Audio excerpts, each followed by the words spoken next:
बिस्मिल्लाहिर्रहमानिर्रहीम अस्सलाम वालेकुम दोस्तों। उम्मीद लरम چې تاسو روغ جوړ او خوشاله وي او ژوند په ماسوک په دوستانو چرڅه دی کې و ظالم جابر پلار خپل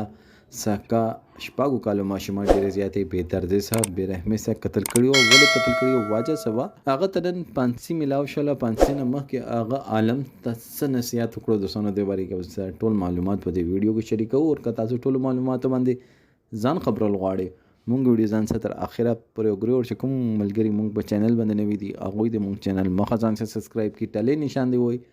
تاکه مونږ راتلونکي معلومات کی ویډیو تاسو ته اسانه سره ملاوي شي. دوستانو دا واقعا د اختر پرېزه وا چې یو سړی خپل سکا شپاګو کالو لور ډېر زیاتې بے رحمه سره قتل کړي و چې ماشوم کور نه دی واجب باندې وتله چې دلته د چاړو نه د ټوکو نه یریګم مور ماته پیسې راکړه زه دکان ته ځم پلار ظالم ورپسې هغه چاړې او ټوکې ویستلې او پټې ته بوتله او آلته هغه ډېر زیاتې بے رحمه سره قتل کړه. نن هغه عدالت کې پیشي او عدالت کې هغه دا بیان ورکړ چې مانه ډېره زیاته غلطي شوې د خلکو د ګناهونو سزا ماته ملاوي شي. دوی ما پسې چې کوم پیغور تړلی دوی چې ماته چې کوم پیغور کوله هغه پیغور ته لاسه ما دومره زیات غاټ ظلم وکړو خپل لور سره مې کړ چا سم نه دی کړی. زه دا عالم ته دا یو میسج ورکوم د دنیا ته دا میسج ورکول غواړم چې خدا را چې چا په خبرو کې را نشي خپل ژوندۍ ترې خپل خاندان سره تعلق ساتي پردیو خبرو کې مرچ نن ز خپل پردیو کې خبرو کې راغلم او نن خپل تاوان مې کړی چا تاوان مې نه دی کړی خپل لور ریزه قیامت به ما د غریبان نسی او ما نه تاسو کې چې بابا ما نه اخر داسې څه غلطي شي او ما خو پکې څه غلطي نه و که تاسو یو بل خو نه هغه کې ما خو څه غلطي نه و زه خو نه پوهیدم نه زه د دنیا کې چې ما به تاسو باندې کړی و خو بابا زه راغلم نو ما نه څه ګیلا وم دا ګیلا خو د هغوی خلکو نه به کړی و چې تا کلی مالات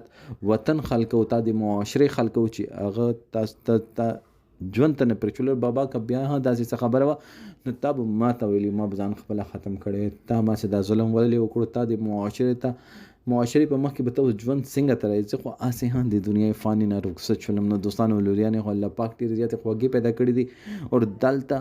یو څو پیغور نه سړي بچي او شیطانانو د لاسه یو پیغور داسې خور شي چې هغه پیغور انسان ته ټول عمر ته به مخې ته رسي او داسې هغوی یو غلط قدم واخلي چې کوم کې بیا چې سړی څه مرضي وکړي هغه کار نه واپس کېږي. څنګه چې دا ماشومه د دنیا فاني نه رخصت شوله پنسې نه مخکې هغې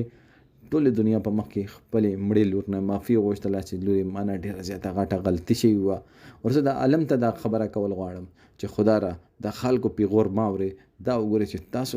معاملات څنګه دي هغه تاسو کار ته هغه د خلکو کار نه ده چې هغوی تاسو په معاملات کې کار وساتي.